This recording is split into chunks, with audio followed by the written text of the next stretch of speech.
Halo semuanya. Dalam video kali ini, kami dari Sarjana Teknik Kebidanan Akan memperagakan bagaimana etika dan sopan santun seorang bidan dalam memberikan pelayanan kepada pasien. Di dalam video ini akan ada contoh yang benar sesuai standar profesi Dan ada juga contoh yang salah sebagai pembelajaran.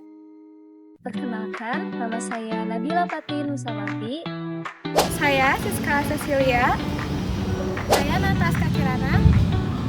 Dan saya Dia Lutfi Akifah.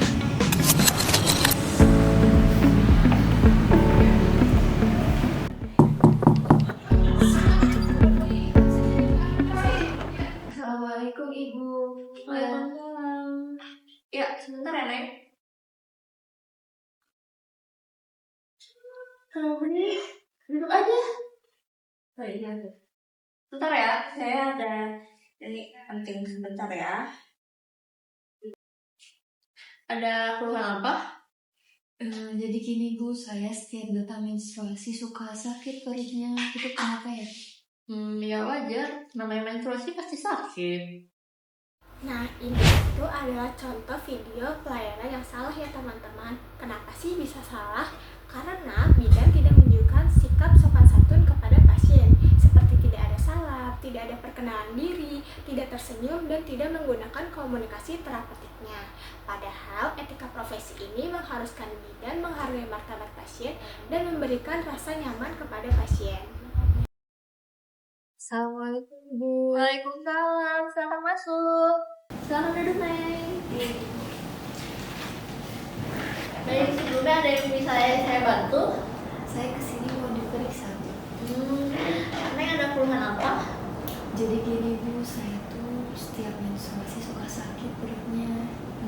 Iya. Sebelumnya perkenalkan dulu, nama saya Bidan Dia, bidan yang bertugas pada pagi hari ini.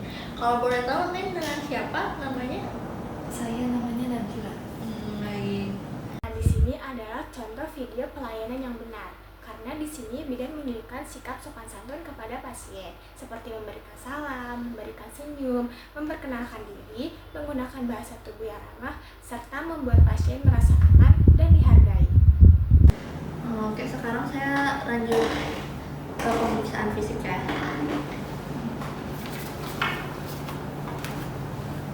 Timpa.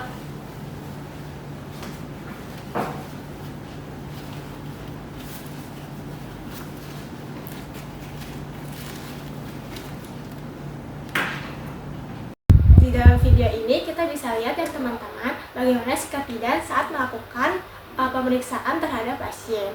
Pada contoh video ini adalah contoh yang salah karena tidak sesuai dengan etika. Bidan tidak memberikan penjelasan apapun. Ia langsung membuka pakaian pasien tanpa memberi izin kepada pasien dan melakukan pemeriksaan begitu saja. Pasien tampak sedikit terkejut dan merasa tidak nyaman karena tidak mengetahui apa yang sedang dilakukan bidan dan privasinya itu tidak terjaga. Baik, tadi untuk sesi pertanyaannya sudah selesai. Sekarang kita ke pemeriksaan fisiknya. Nanti pemeriksaannya mulai dari kepala sampai ke kaki. Apakah Neng bersedia? Iya, sedia Bu. Baik. Saya tutup tirai dulu ya.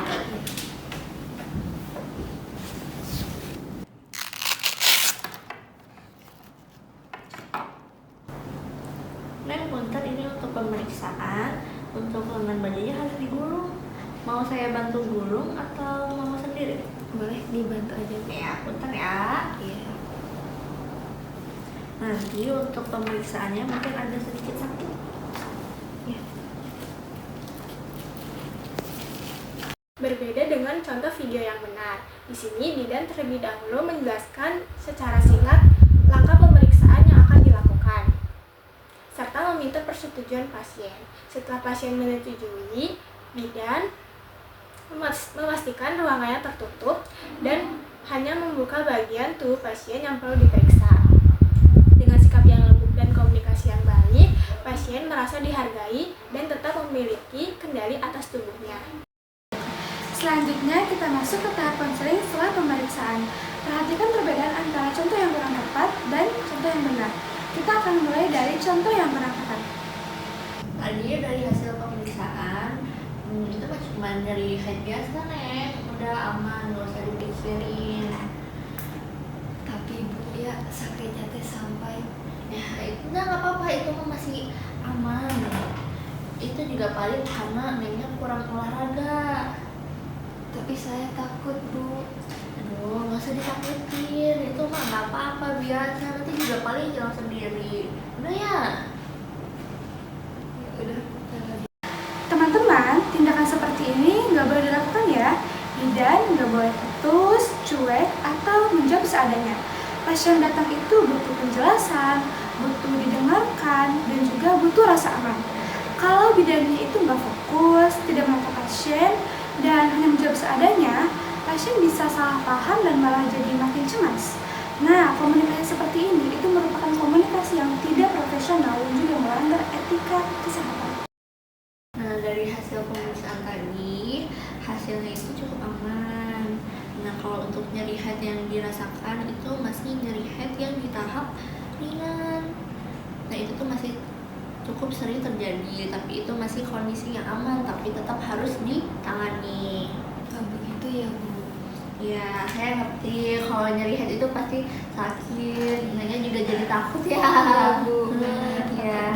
takut ada penyakit. Mungkin bisa dicoba dengan pengobatannya seperti kompres hangat untuk mengurangi nyerinya.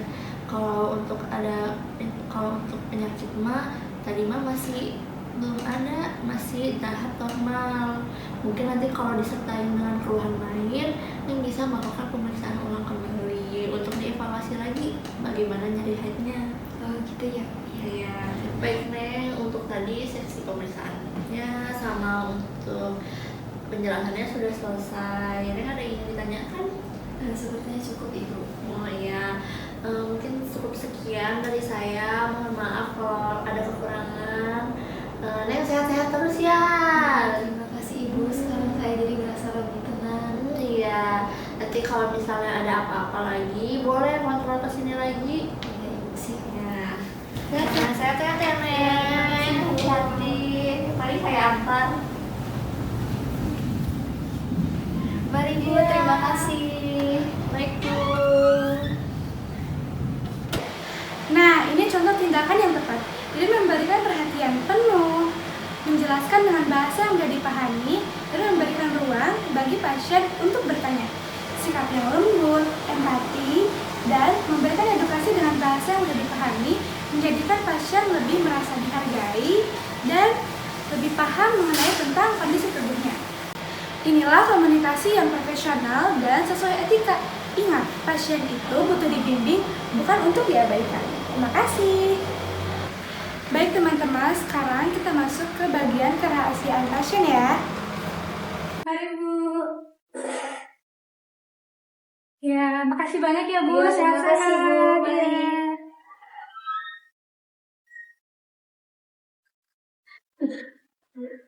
Lo tau gak? Tadi pasien gue, iya kenapa? Tahu kan namanya siapa? Si Juliet. Kenapa gue Kak, iya si Juliet. Siapa? Yang biasanya pakai pakaian sari. Tadi gue periksa kan, iya. Sumpah. Iya dia. Udah enggak? Belum lah. Orang tiap malam diantar sama cowoknya, kata tetangga. Dia kayak gitu. Sekarang dia hamil. Parah banget gak sih? Gue gak ngerti itu kayak orang tuanya gimana ya. Umur berapa? 17 tahun. Masih sekolah dia. Iya, terus sekarang gue bilang, ini gimana ke mamanya, katanya kalau bisa jangan diiniin Bu gitu. Kita suruh gitu. Ya itu kita laporin aja. Iya. Jadi setelah pasien pulang bukannya dokumentasi atau beresin berkas, tapi malah bidannya buka sesi gosip siang. Nah, ini merupakan adegan yang tidak boleh ditiru oleh seorang bidan. Kenapa? Karena ini termasuk ke dalam pelanggaran kerahasiaan pasien. Sebagai bidan, semua informasi pasien itu adalah bentuk rahasia. Jadi, tidak boleh disebarluaskan kepada rekan kerja, kepada saudara, ataupun kepada teman-teman semua. Nah, untuk itu, bidan perlu menjaga kerahasiaan ini yang merupakan bentuk dari profesionalisme seorang bidan dan juga kepercayaan pasien terhadap kita. Tunggu bidan. Bu darurat Bu. Udah, kan sih orang lagi makan juga